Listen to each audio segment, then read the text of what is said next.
Hello students, SN reactions continue करते हैं और इस वीडियो में हमें देखना है SN reactions in aryl halides.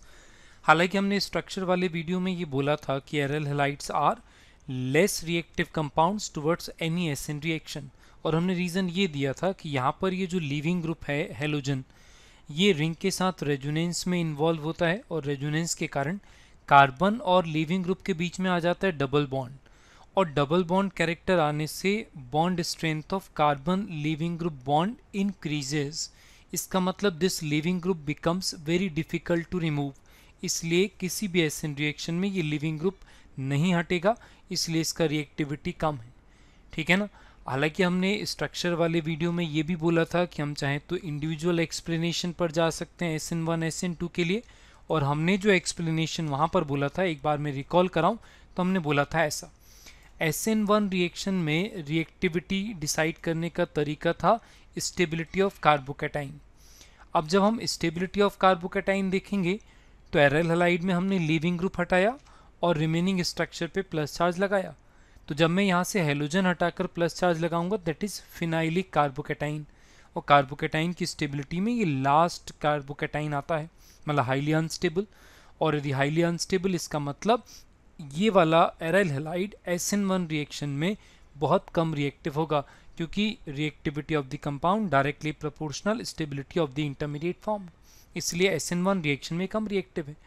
यदि हम SN2 रिएक्शन में कम रिएक्टिविटी के लिए इंडिविजुअल एक्सप्लेनेशन पर जाएं, तो हमने ये स्टडी किया था कि SN2 में कम रिएक्टिव होने का एक ही रीज़न होता है, difficult back side attack, opposite side attack. और एरल हैलाइड में क्यों डिफ़िकल्ट बैक साइड अटैक होगा, तो हमने ये एक्सप्लेन आपको स्ट्रक्चर वाले वीडियो में भी किया था। हमने बोला था कि benzene ring is an aromatic ring, और इसके प्लेन के ऊपर प्लेन के नीचे continuous cyclic cloud of delocalised pi electron is present. तो यदि ये वाला रिंग इलेक्ट्रॉन रिच है, इसके प्लेन के ऊपर प्लेन के नीचे पाई इलेक्ट्रॉन्स का क्लाउड है, तो ये न्यूक्लियोफाइल को रिपेल करेगा, क्योंकि इलेक्ट्रॉन इलेक्ट्रॉन को रिपेल करता है।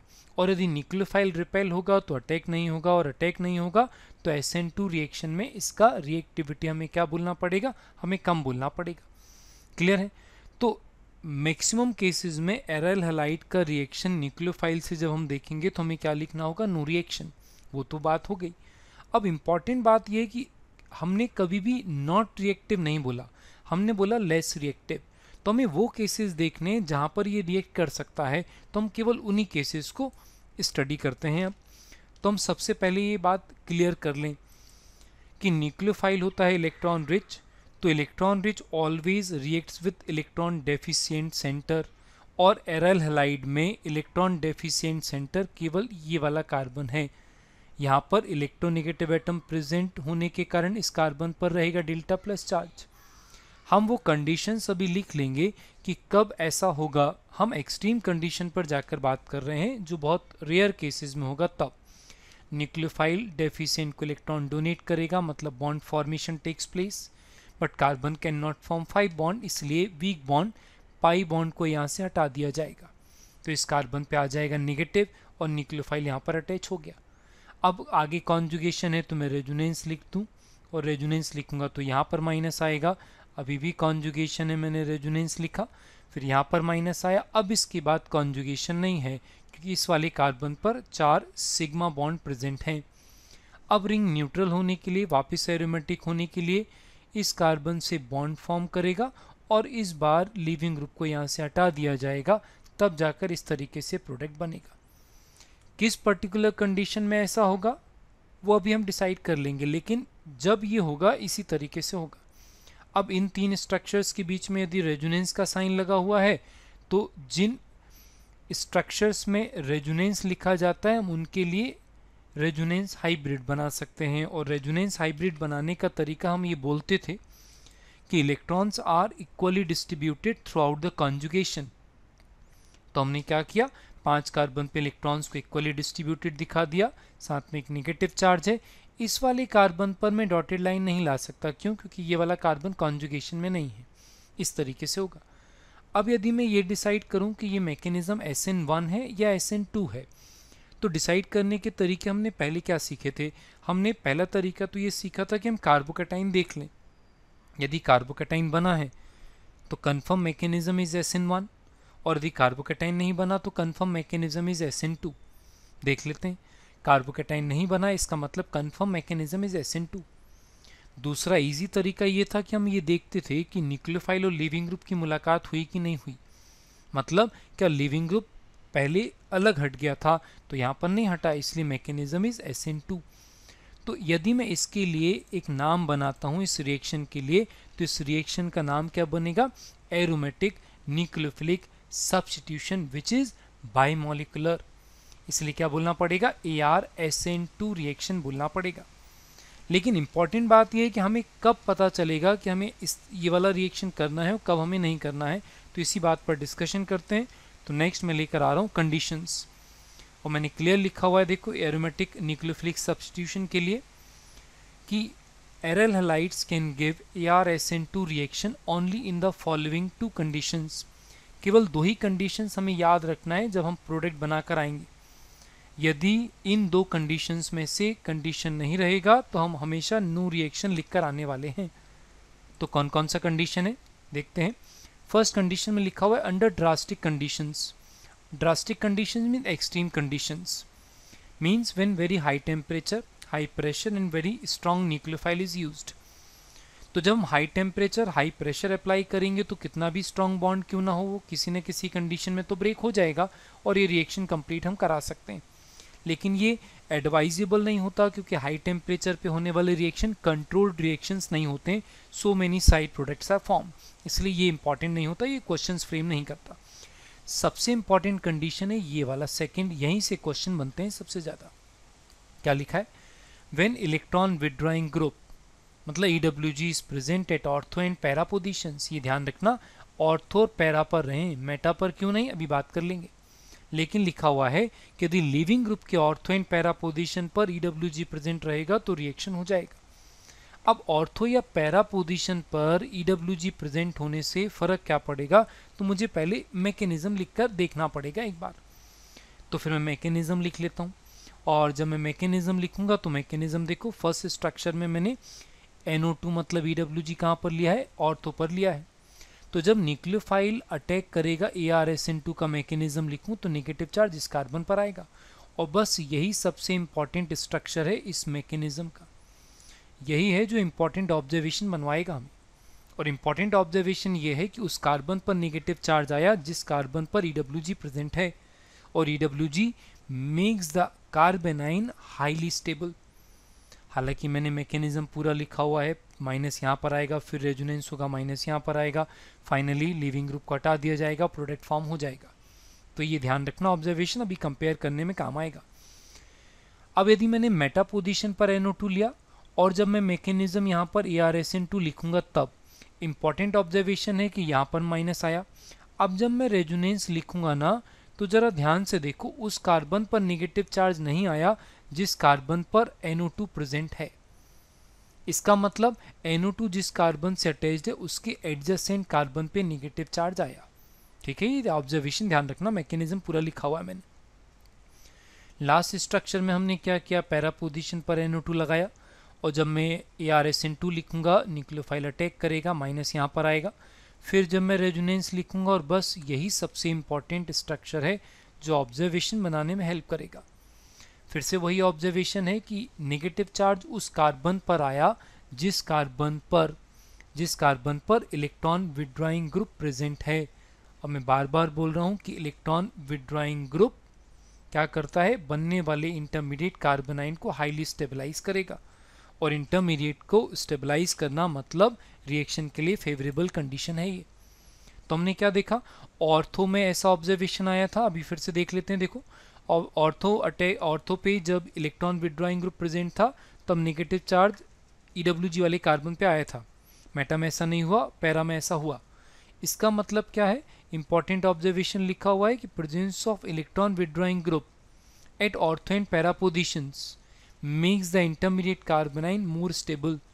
और हम GOC से बोल रहे हैं कि reactivity of the compound is directly proportional stability of the intermediate formed.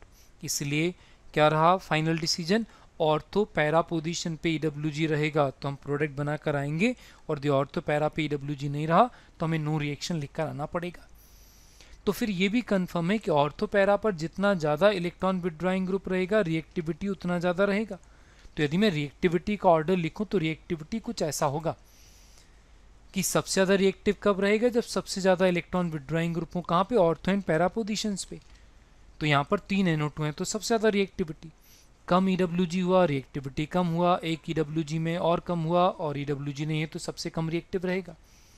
अच्छा, ये रिएक्टिविटी कब है, जब हैलोजन सेम है और नंबर ऑफ EWG में वेरी कर रहा हूँ तब।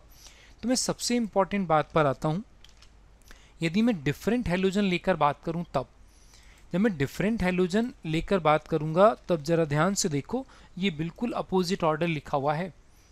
हमने एल्काइल हैलाइड में, नॉर्मल एल्काइल हैलाइड में रिएक्टिविटी का ऑर्डर हमेशा क्या बोला, alkyl iodides are most reactive compounds among alkyl halides, लेकिन यहाँ पर तो बिल्कुल अपोजिट लिखा है।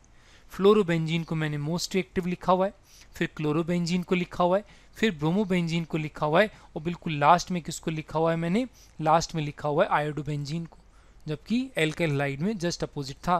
तो ये बात मैं लिख भी देता हूँ, ज़रा रुको, ये इंपॉर्टेंट है। यहाँ पर ये ध्यान रखना, मैंने क्लियर लिखा हुआ है कि यहाँ पर ये जो ऑर्डर है ये जस्ट अपोजिट है, ठीक है ना। आयोडाइड का रिएक्टिविटी कॉमन सेंस यदि हम बोलेंगे तो आंसर गलत हो जाएगा यहाँ पर, ठीक। तो हमें ये ध्यान रखना पड़ेगा कि ArSN2 में एल्काइल फ्लोराइड का रिएक्टिविटी सबसे ज़्यादा होता है, एल्काइल आयोडाइड का रिएक्टिविटी सबसे कम होता है, ठीक है ना। तो ये रिएक्टिविटी की बात हो गई। अब यदि हम क्वेश्चंस में इन्वॉल्व होते हैं तो चलो क्वेश्चन में बात कर लेते हैं। सबसे कॉमन ऑब्जेक्टिव है ये जो क्वेश्चन आता है, ठीक। एक मॉलिक्यूलर फार्मूला दिया गया है C7H7Cl, और इस मॉलिक्यूलर फार्मूला से हम 2 टाइप के कंपाउंड बना सकते हैं, एक P एंड एक Q। और इन्फॉर्मेशन ये दिया हुआ है कि जो P कंपाउंड है वो AgNO3 के साथ प्रेसिपिटेट नहीं देता, जबकि Q कंपाउंड जो है प्रेसिपिटेट देता है, वाइट प्रेसिपिटेट। अब जरा एक बार सोच कर देखें, ये वाइट प्रेसिपिटेट किसका आता होगा, AgCl का। AgCl बनेगा, मतलब ये AgCl फॉर्म यहाँ पर, और इसका मतलब यहाँ पर AgCl नहीं बना, नॉट फॉर्म्ड। और AgCl नहीं बनने का मतलब यहाँ का जो क्लोरीन है वो रिएक्टिव नहीं है, और रिएक्टिव नहीं है इसका मतलब chlorine is directly attached with the benzene ring. इसका मतलब यदि मैं P कंपाउंड का स्ट्रक्चर बनाऊंगा तो मैं क्या करूंगा, मैं क्लोरीन को, हैलोजन को बेंजीन रिंग से डायरेक्टली अटैच बताऊंगा, क्योंकि जब ये रेजोनेंस में इन्वॉल्व होगा तो ये रिएक्टिविटी को कम करेगा। अब चूंकि मॉलिक्यूलर फार्मूला मुझे मेंटेन करना है इसलिए मुझे एक CH3 लगाना पड़ेगा। ये ऑर्थो भी पॉसिबल है, ये मेटा पॉसिबल है, ये पैरा पॉसिबल है। क्वेश्चन में जैसा ऑप्शन दिया रहेगा हम वैसा आंसर टिक करके आएंगे। अब यदि मैं Q कंपाउंड का स्ट्रक्चर लिखूं तब, यहाँ का क्लोरीन रिएक्टिव है, इसका मतलब कन्फर्म है क्लोरीन बेंजीन रिंग से डायरेक्टली अटैच नहीं है, इसका मतलब इस कार्बन से क्लोरीन को अटैच करना पड़ेगा, इसका मतलब Q compound is benzyl chloride. Very very important question, easy है, बस हमें ध्यान रखना पड़ेगा कि एराइल हैलाइड्स का रिएक्टिविटी कम होता है। और क्वेश्चंस में इन्वॉल्व होते हैं, चलो सेकंड क्वेश्चन पे बात कर लेते हैं। सेकंड क्वेश्चन में यदि हम बात करें तो सेकंड क्वेश्चन में यहाँ पर कंपाउंड में क्लोरीन भी है और कंपाउंड में ब्रोमीन भी है। अब क्लोरीन और ब्रोमीन में से यदि हम पुराने लॉजिक से करें तो bromine is better leaving group than chlorine, तो मैं ब्रोमीन को हटा दूंगा, लेकिन नहीं, यहाँ पर बात अलग है। यहाँ पर ये दोनों हैलोजन रेजोनेंस में इन्वॉल्व हैं और रेजोनेंस के कारण इनकी रिएक्टिविटी कम होगी, और रिएक्टिविटी केवल उसकी ज़्यादा रहेगी जिसके ऑर्थो पैरा पोजीशन पर इलेक्ट्रॉन विड्रॉइंग ग्रुप प्रेजेंट है। इसका मतलब ये वाला जो Cl है ये रहेगा मोर रिएक्टिव, क्यों, क्योंकि इसके पैरा पोजीशन पर इलेक्ट्रॉन विड्रॉइंग ग्रुप प्रेजेंट है। ब्रोमीन के तो मेटा पोजीशन पर इलेक्ट्रॉन विड्रॉइंग ग्रुप प्रेजेंट है। इसका मतलब ये जो न्यूक्लियोफाइल है OCH3-, इससे हम क्या करेंगे, Cl को सब्स्टिट्यूट करा देंगे, ब्रोमीन को नहीं, और Cl को सब्स्टिट्यूट कराऊंगा तो प्रोडक्ट कैसा बनेगा, ब्रोमीन को एज इट इज यहाँ लिखना पड़ेगा, Cl की जगह पर आ जाएगा न्यूक्लियोफाइल OCH3 और EWG यहाँ प्रेजेंट रहेगा, ये इसका आंसर हो जाएगा। इंपॉर्टेंट है, ध्यान से। नेक्स्ट क्वेश्चन पर यदि बात करें तो हमें याद रखना पड़ेगा, चूंकि अभी हेडिंग चल रहा है तो हमें याद है, बहुत डिफिकल्ट नहीं लग रहा होगा, जब हम भूल जाते हैं तब ये डिफिकल्ट हो जाते हैं। तो यहाँ पर ये वाला Cl रहेगा लेस रिएक्टिव, क्यों, क्योंकि ये रेजोनेंस में इन्वॉल्व है। और ध्यान से देखो इस Cl रिंग से डायरेक्टली अटैच नहीं है, बीच में ये वाला कार्बन है, इसका मतलब ये वाला Cl है मोर रिएक्टिव, और न्यूक्लियोफाइल क्या करेगा, इसी वाले Cl को हटाएगा। तो मैं एराइल हैलाइड वाले हैलोजन को नहीं हटाऊंगा, तो मैं इस Cl को एज इट इज लिखता हूँ यहाँ पर, और यहाँ पर मैं क्या करता हूँ, Cl की जगह पर न्यूक्लियोफाइल लगा देता हूँ, प्रोडक्ट बना देता हूँ, ऐसा ये आंसर हो जाएगा। नंबर 4 में यदि मैं बात करूँ तो ये एराइल हैलाइड तो नहीं है, लेकिन सिमिलर लॉजिक से करना पड़ेगा। यहाँ पर ये वाला जो Cl है ये कॉन्जुगेशन में है, रेजोनेंस होगा, इसलिए ये लेस रिएक्टिव। अब बेंजीन रिंग में रेजोनेंस हो या डबल बॉन्ड में रेजोनेंस, तो रेजोनेंस से बॉन्ड स्ट्रेंथ को इंक्रीज करेगा। इसका मतलब ये वाला जो Cl है ये मोर रिएक्टिव है और न्यूक्लियोफाइल इसको रिप्लेस करेगा। तो मैं उस लिविंग ग्रुप को नॉर्मली नहीं हटाता जो लिविंग ग्रुप रेजोनेंस में पार्टिसिपेट करता हो। इसका मतलब ये वाला Cl सब्स्टिट्यूट नहीं होगा, ये वाला Cl सब्स्टिट्यूट करूंगा और मैं यहाँ पर OCH3 लिखकर आंसर बना दूंगा। क्लियर। नेक्स्ट क्वेश्चन पे चलते हैं, वापस से एराइल हैलाइड पे आते हैं। हमें मालूम है कि ये लेस रिएक्टिव है, बस हमें ग्रुप देखना होगा। ओह, ग्रुप है यहाँ पर पैरा पोजीशन पे, लेकिन इंपॉर्टेंट है, कोई भी ग्रुप नहीं चलेगा। देखो यहाँ पर ये जो CH3 इलेक्ट्रॉन रिलीजिंग ग्रुप है, और यदि EWG रिएक्शन को इजी बनाता था तो ERG रिएक्शन को एक्सट्रीम डिफिकल्ट कर देगा। इसका मतलब इस रिएक्शन में कोई भी प्रोडक्ट नहीं बनाना है मुझे, केवल EWG रहेगा तभी हम प्रोडक्ट बनाते हैं। ये ARSN2 का रिएक्शन का मैकेनिज्म और उसके क्वेश्चंस हो गए। ठीक है, अब हम एक नए वेरिएशन पे चलते हैं और नया टाइप का ARSN रिएक्शन लिखते हैं, और हम लिख रहे हैं साइन सब्स्टिट्यूशंस। साइन सब्स्टिट्यूशंस का मतलब है बेंजाइन मैकेनिज्म हम स्टडी करने वाले हैं। अब इस रिएक्शन में होगा क्या, तो बेंजीन रिंग पर लिख रहे हैं इसलिए थोड़ा अजीब सा लग सकता है। पहले हम कुछ पुरानी बातें कर लेते हैं। पुरानी बातें इस तरीके से कि जब हम एल्काइल हैलाइड पढ़ते थे तब हम ये हमेशा बोलते थे कि हैलोजन इलेक्ट्रॉन विड्रॉइंग ग्रुप है, और ये वाला कार्बन है अल्फा और ये वाला है बीटा, और हम बोलते थे beta hydrogen of halogen of EWG of leaving group is acidic in nature. और जब हम किसी बेस का रिएक्शन इससे कराते थे तो बेस क्या करता था, इस एसिडिक एच को यहाँ से एब्स्ट्रैक्ट करता था, तो हमें कोई नई बात नहीं लगती थी और हम इसे यहाँ पर नेगेटिव चार्ज लाते थे। अब ये नेगेटिव चार्ज इस कार्बन से बॉन्ड बनाता था और लिविंग ग्रुप को यहाँ से हटा दिया जाता था, और यहाँ पर लगता था मल्टीपल बॉन्ड और यहाँ से लिविंग ग्रुप निकल गया इस तरीके से। ये तो नॉर्मल मैकेनिज्म। अब इसी को मैं साइक्लिक स्ट्रक्चर में ट्राई कर सकता हूँ, कोई बड़ी बात नहीं है, बस डिफरेंट थोड़ा अजीब सा इसलिए लगेगा कि मैं ये बात बेंजीन रिंग में ट्राई करूँगा। और बेंजीन रिंग में चलो मैकेनिज्म में ट्राई करते हैं, और यदि मैं मैकेनिज्म में ट्राई करूँ तो ज़रा यहाँ देखो कि यहाँ पर मैंने, हमें केवल ध्यान देना है कि लिविंग ग्रुप है, ये अल्फा पोजीशन है और ये बीटा पोजीशन है, और beta hydrogen of leaving group is always acidic in nature. अब यहाँ पर ये जो NaNH2 है ये NH2 माइनस सप्लाई करेगा, that is very strong base. ये क्या करेगा, इस एसिडिक एच को यहाँ से एब्स्ट्रैक्ट करेगा और NH3 बनकर निकल जाएगा। इस कारण से यहाँ पर डेवलप होगा नेगेटिव चार्ज। ये नेगेटिव चार्ज डेल्टा प्लस के कारण इस कार्बन पर अटैक करेगा और यहाँ से लिविंग ग्रुप को हटाना पड़ेगा, क्योंकि carbon can not form 5 bonds. ऐसा करने पर यहाँ पर एक एक्स्ट्रा बॉन्ड बनेगा, और बस यही एक इम्पॉर्टेंट ऑब्जर्वेशन है। यहाँ पर जो दिख रहा है ये ट्रिपल बॉन्ड है, और यदि हम थ्योरेटिकली रिकॉल करें कंसेप्चुअली तो ये तो पॉसिबल ही नहीं है कि रिंग में ट्रिपल बॉन्ड लग जाए, क्योंकि ट्रिपली बॉन्डेड कार्बन का hybridization is sp, bond angle must be 180, तो मैं बैंड करके नहीं लिख सकता। तो ये जो स्ट्रक्चर लिखा हुआ है इसको बोलते हैं बेंजाइन, और इसका एक्चुअल स्ट्रक्चर ऐसा नहीं होता, एक्चुअल स्ट्रक्चर होता है ऐसा। ये वाले कार्बन का हाइब्रिडाइजेशन इज sp2, और यहाँ पर ये sp2 हाइब्रिडाइज ऑर्बिटल्स हैं, इनके बीच में पार्शियल ओवरलैपिंग होता है। और चूंकि मैकेनिज्म वगैरह में हम ऑर्बिटल्स वगैरह नहीं लिखते हैं, इसलिए लिखने का एक तरीका है, इस तरीके से ट्रिपल बॉन्ड बनाकर हम लिख देते हैं। एक्चुअल स्ट्रक्चर है ऐसा। और ये ध्यान रखना, मैंने क्लियरली बोला है बेंजाइन में ये जो कार्बन है इनका हाइब्रिडाइजेशन क्या है, sp2। ठीक, अब जरा एक बात करते हैं कि ये जो रेड कलर से मैंने कार्बन लिखा हुआ है इस पर टोटल इलेक्ट्रॉन काउंट करते हैं जरा। 3 तो बॉन्ड है, इसका मतलब टोटल 6 इलेक्ट्रॉन तो बॉन्ड में हो गए, और 1 इलेक्ट्रॉन यहाँ पर लिखा हुआ है, मतलब टोटल 7, राइट। ब्लू वाले कार्बन पर काउंट करना जरा, ब्लू वाले कार्बन पे काउंट करें तो 3 तो बॉन्ड है, मतलब 6 इलेक्ट्रॉन बॉन्ड पेयर के हो गए, 1 एक्स्ट्रा इलेक्ट्रॉन ये वाला, मतलब टोटल 7। इसका मतलब रेड वाले कार्बन का रिक्वायरमेंट है 1 इलेक्ट्रॉन और ब्लू वाले कार्बन का रिक्वायरमेंट है 1 इलेक्ट्रॉन। इसका मतलब बेंजाइन का टोटल रिक्वायरमेंट कितना है, 2 इलेक्ट्रॉन्स।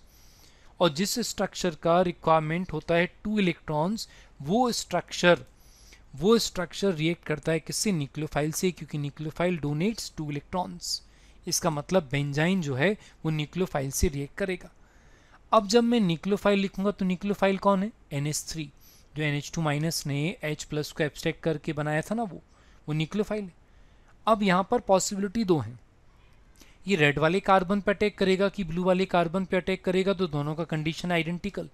तो ये रेड वाले कार्बन पे भी अटैक कर सकता है और ये ब्लू वाले कार्बन पे भी अटैक कर सकता है। इन पर 7 थे, ये 2 इलेक्ट्रॉन सप्लाई करेगा, 7 + 2 9 नहीं हो सकते, तो ये एक्स्ट्रा इलेक्ट्रॉन आगे पास कर देगा ऐसे, ये इस साइड आगे पास करेगा ऐसे। तो यहाँ पर हुआ ये कि रेड वाले से NH3 लगा तो NH3+ लिखना पड़ेगा क्योंकि पहले न्यूट्रल था वो, और यहाँ पर आ जाएगा नेगेटिव चार्ज। यहाँ पर ब्लू वाले पर मुझे लिखना पड़ेगा NH3+ और रेड वाले कार्बन पर मुझे लगाना पड़ेगा नेगेटिव चार्ज। इलेक्ट्रोनेगेटिव एटम पे प्लस चार्ज आएगा तो वो क्या करेगा, H+ को एक्सपेल करेगा और न्यूट्रल हो जाएगा, और यहाँ पर बचेगा NH2, न्यूट्रल हो गया, और इस ब्लू वाले पर वो जो H निकलेगा वो आ जाएगा यहाँ पर ब्लू पर NH2 हो जाएगा और यहाँ पर H। ये है साइन सब्स्टिट्यूशन बेंजाइन मैकेनिज्म, क्योंकि इसमें बेंजाइन बना था रिएक्शन के दौरान। अब इम्पॉर्टेंट ऑब्जर्वेशन क्या है, हमें तो यही लग रहा है कि एनिलीन, दोनों कंपाउंड का नाम एनिलीन है। इम्पॉर्टेंट ऑब्जर्वेशन ये, जरा कार्बन का कलर देखो। पहले जो लिविंग ग्रुप था Cl, वो किस कार्बन पे प्रेजेंट था, रेड वाले कार्बन पे। अब ArSN2 में तो क्या करते थे, जिस कार्बन से हम लिविंग ग्रुप हटाते थे उसी पर न्यूक्लियोफाइल लगाते थे, यही करते थे ना। लेकिन इसमें क्या हुआ, इसमें ध्यान से देखें तो उस कार्बन पर, रेड वाले कार्बन पर तो न्यूक्लियोफाइल आया है। इंपॉर्टेंट ऑब्जर्वेशन है ये कि यहाँ पर देखो ब्लू वाले कार्बन पर भी न्यूक्लियोफाइल आ गया, और ये ArSN2 रिएक्शन में नहीं होता था, ठीक है ना। तो ये ArSN2 रिएक्शन नहीं है, ये है बेंजाइन मैकेनिज्म, ठीक है ना, ये हमें ध्यान रखना पड़ेगा। ठीक, तो ये बेंजाइन मैकेनिज्म है। यदि बात करना चाहें तो थोड़ा बेंजाइन के स्ट्रक्चर पर मैं थोड़ा डिटेल बात कर सकता हूँ। बेंजाइन का स्ट्रक्चर होता है कुछ ऐसा, ठीक है ना। यहाँ पर साइड व्यू में जो देखो, जो sp2 हाइब्रिडाइज्ड कार्बन है उनके बीच का पार्शियल ओवरलैपिंग होता है, जो हम ट्रिपल बॉन्ड बना देते हैं, एक्चुअली वो ट्रिपल बॉन्ड नहीं होता, ठीक है ना। तो ये हमें ध्यान रखना पड़ेगा। ठीक, अब यदि मैं बात करूं तो बेंजाइन मैकेनिज्म कब बनेगा, हमें कैसे मालूम चलेगा कि रिएक्शन में मुझे ArSN2 करना है कि बेंजाइन मैकेनिज्म करना है। इस बात को जरा हम ध्यान से देखते हैं। देखो, बेंजाइन मैकेनिज्म, बेंजाइन केवल तभी बनेगा जब बेंजीन रिंग पर नेगेटिव चार्ज आ जाए और उसके एडजेसेंट कार्बन पर लिविंग ग्रुप प्रेजेंट हो, जैसा अभी मैकेनिज्म में हुआ था। यदि नेगेटिव चार्ज आएगा तो ये Δ+ को इलेक्ट्रॉन डोनेट करेगा और लिविंग ग्रुप हटा देगा, और ये क्या बनाएगा, ये बनाएगा बेंजाइन। अब हमें कैसे मालूम चलेगा कि नेगेटिव चार्ज आएगा। नेगेटिव चार्ज 3 तरीके से ला सकते हैं। पहला तरीका ये है कि यहाँ पर एराइल हैलाइड दिया रहे प्लस यहाँ पर दिया रहे मेटल एमाइड। मेटल एमाइड का मतलब स्ट्रॉन्ग बेस दिया हो तब, NaNH2, KNH2, LiNH2 दिया रहेगा, तब हम क्या करेंगे, एसिड बेस रिएक्शन करेंगे और कार्बन पे नेगेटिव चार्ज आएगा। क्लियर। और कोई तरीका है जो सिलेबस में बहुत रेयर मिलेगा, वो है डिकार्बोक्सिलेशन वाला। हमने ये डिकार्बोक्सिलेशन में पढ़ा था। डिकार्बोक्सिलेशन में जब CO2 निकल जाता है तो CO2 निकलने के कारण कार्बन पर आता है नेगेटिव चार्ज, और नेगेटिव आ गया तो बेंजाइन बन जाएगा। और कोई तरीका है, और तरीका है ऑर्गेनोमेटेलिक कंपाउंड बनाकर। यदि हमने जैसे ClBr लिया और इसका रिएक्शन यदि मैं Mg ईथर से कराता हूँ, तो Mg ईथर बनाने का मतलब ग्रिग्नार्ड रिएजेंट बनाना, और ग्रिग्नार्ड रिएजेंट क्या होता है, ऑर्गेनोमेटेलिक कंपाउंड। अब चूंकि bromine is better leaving group than chlorine, तो यहाँ बनेगा MgBr, और चूंकि metal always remains in dissociated form, इसलिए ब्लू वाले कार्बन पे मुझे नेगेटिव लिखना पड़ेगा और मुझे हर हालत में क्या मिलेगा, बेंजाइन। लेकिन हमारे सिलेबस में नॉर्मली ये वाला तरीका यूज होता है, एग्जाम में भी आया हुआ यही है, ठीक है ना। ये इंपॉर्टेंट है, ध्यान रखना पड़ेगा। ये बेंजाइन मैकेनिज्म के वेरिएशंस हैं। अब यदि मैं क्वेश्चंस पे बात करूं, एग्जाम में आया हुआ क्वेश्चन लिखूं, तो एग्जाम में आया हुआ क्वेश्चन था ये, क्वेश्चन नंबर 1। क्वेश्चन नंबर 1 में क्या है, देखो पहले हम पहचानना सीखें कि हमें मालूम चल जाए कि यहाँ पर बेंजाइन मैकेनिज्म होना है। तो एरल हैलाइड दिख रहा है, और एरल हैलाइड के साथ में क्या दिख रहा है मुझे, मेटल एमाइड, इसका मतलब बेंजाइन बनेगा। अब जब मैं बेंजाइन बनाऊंगा तो मुझे बीटा H को रिमूव करना पड़ेगा, ये वाला बीटा पोजीशन और ये वाला बीटा पोजीशन। कौन सा H रिमूव करूं, आइडेंटिकल चॉइस। देखो बेंजीन रिंग में डबल बॉन्ड के पोजीशन का कोई सेंस नहीं होता, क्योंकि एरोमेटिक है, डबल बॉन्ड का पोजीशन चेंज होता रहता है। तो मैंने सपोज राइट साइड वाले कार्बन से H को सब रिमूव किया और ये बेंजाइन बना दिया। अब मैंने जहाँ पर लीविंग ग्रुप था उसको रेड कलर से लिखा और जहाँ से मैंने H हटाया उसको ब्लू कलर से लिखा। अब जब इस पर अटैकिंग न्यूक्लियोफाइल NH3 अटैक करेगा, अब या तो ब्लू वाले पर अटैक करेगा या तो रेड वाले पर करेगा। अब हमें कैसे मालूम चलेगा कि कौन सा मेजर प्रोडक्ट बनेगा, कौन सा माइनर प्रोडक्ट? तो ये वाला जो CH3 है ये डिसाइड करेगा कि कहाँ पर मेजर प्रोडक्ट बनेगा। और CH3 क्या है? Electron releasing group. तो यदि अब मैं दो पॉसिबिलिटीज लिखता हूँ, देखो। यदि मैंने रेड वाले कार्बन पे अटैक कराया तो बॉन्ड पेयर इस साइड हटेगा, ब्लू पर नेगेटिव चार्ज आएगा। कब? जब रेड वाले कार्बन पर न्यूक्लियोफाइल अटैक किया तब। और यदि ब्लू वाले कार्बन पर न्यूक्लियोफाइल अटैक किया तो यहाँ पर NH3+ बनेगा और नेगेटिव चार्ज आएगा रेड वाले कार्बन पर। अब सिंपल सा लॉजिक है, रिएक्शन हमेशा उस डायरेक्शन में चलता है जिस डायरेक्शन में बनने वाला इंटरमीडिएट मोर स्टेबल बनता हो। तो इन दोनों में से जो मोर स्टेबल रहेगा वही मेजर प्रोडक्ट बनाएगा। तो इन दोनों में से मोर स्टेबल, जब ये फिनाइलिक है और ये वाला नेगेटिव चार्ज रेजोनेंस में पार्टिसिपेट नहीं करेगा, इसलिए यहाँ पर केवल प्लस आई इफेक्ट के बेसिस पर स्टेबिलिटी देखा जाएगा। ठीक है ना? जब रेजोनेंस में पार्टिसिपेट करता तब मैं हाइपर कॉन्जुगेशन या एम इफेक्ट लगाता, तो यहाँ पर केवल आई इफेक्ट लगाऊंगा। और प्लस आई इफेक्ट मतलब इलेक्ट्रॉन रिलीजिंग ग्रुप। और यदि ये इलेक्ट्रॉन रिलीजिंग ग्रुप है तो ये क्या करेगा? ये इलेक्ट्रॉन रिलीज करेगा और इलेक्ट्रॉन रिलीजिंग ग्रुप एनाइन को अनस्टेबल बनाता है। अब यदि एनाइन को अनस्टेबल बनाएगा तो जितना नज़दीक रहेगा उतना अनस्टेबल बनाएगा। इसका मतलब ये वाला एनाइन है कंपैरेटिवली मोर स्टेबल। इसका मतलब ये मेजर प्रोडक्ट बनाएगा।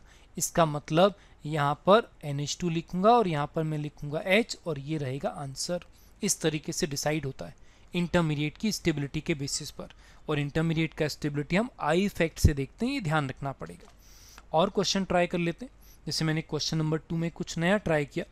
क्वेश्चन नंबर 2 में देखें तो यहाँ पर CF3 है, EWG है, ओके, एराइल हैलाइड है, स्ट्रॉन्ग बेस है, कन्फर्म बेंजाइन बनेगा।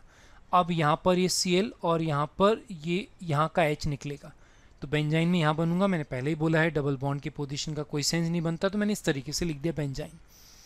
अब जब मैं न्यूक्लियोफाइल का अटैक यहाँ पर कराऊंगा तब दो जगह पर नेगेटिव बन सकता है, रेड पर और ब्लू पर। यदि ब्लू पर न्यूक्लियोफाइल अटैच हुआ तो रेड पर नेगेटिव आएगा, और यदि रेड पर न्यूक्लियोफाइल अटैक किया तो ब्लू पर नेगेटिव आएगा। और मुझे स्टेबिलिटी केवल आई इफेक्ट के बेसिस पर देखना है। और CF3 का होता है माइनस आई इफेक्ट, और माइनस आई इफेक्ट का मतलब EWG मतलब एनाइन को स्टेबलाइज बनाने वाला इफेक्ट। इसका मतलब ये वाला एनाइन होगा मोर स्टेबल, और यदि ये मोर स्टेबल रहेगा इसका मतलब मेजर प्रोडक्ट में क्या लिखूंगा, यहाँ पर NH2 और यहाँ पर H। ये आंसर मुझे लिखकर आना पड़ेगा। ठीक है ना? तो अब जरा दोनों क्वेश्चंस को ध्यान से देखते हैं। पहले वाले क्वेश्चन में क्या हुआ, Cl कहाँ पर था? रेड वाले पर था, तो यहाँ पर पोजीशन चेंज हुआ। हाँ, इनकमिंग न्यूक्लियोफाइल का पोजीशन चेंज हो गया, राइट। जबकि इस वाले क्वेश्चन में देखो, इस वाले क्वेश्चन में Cl कहाँ पर था? रेड वाले कार्बन पर था, और यहाँ पर NH2 कहाँ पर आया? NH2 आया है ब्लू वाले कार्बन पर, तो यहाँ पर भी पोजीशन चेंज हो गया। तो हो सकता है कभी पोजीशन चेंज हो और कभी पोजीशन चेंज ना हो। ठीक है ना? तो ये हमें इंपॉर्टेंट है, ध्यान रखना पड़ेगा कि कब पोजीशन चेंज होता है, कब पोजीशन चेंज नहीं होता। तो सही तरीका क्या है पता करने का? सही तरीका है बनने वाले कार्बेनाइन का स्टेबिलिटी देखो। जहाँ पर कार्बेनाइन ज़्यादा स्टेबल बनेगा हम हमेशा वो बनाएंगे और उसके अकॉर्डिंग हम आंसर लिख कर आएंगे। तो ये ARSN रिएक्शन का दूसरा तरीका था। अब यदि मैं ARSN रिएक्शन को फाइनली कंक्लूड करूं तो देखो, ARSN रिएक्शन दो तरीके से हमने पढ़ा। ARSN रिएक्शन का एक तरीका क्या था?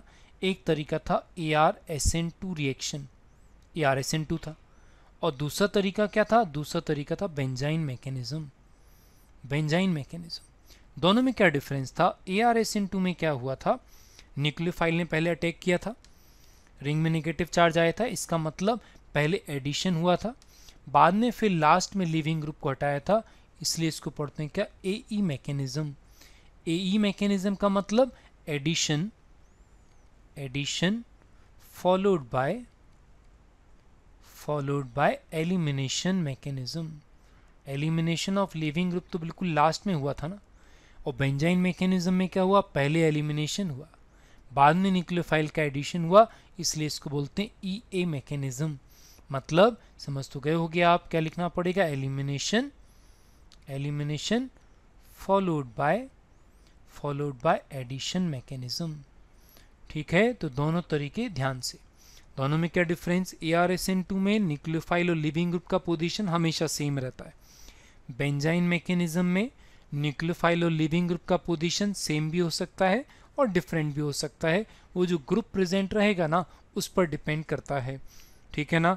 और बेंजाइन में इंपॉर्टेंट बात यह है, बनने वाले एनाइन का स्टेबिलिटी हम आई इफेक्ट के बेसिस पर देखते हैं। ठीक, थैंक यू।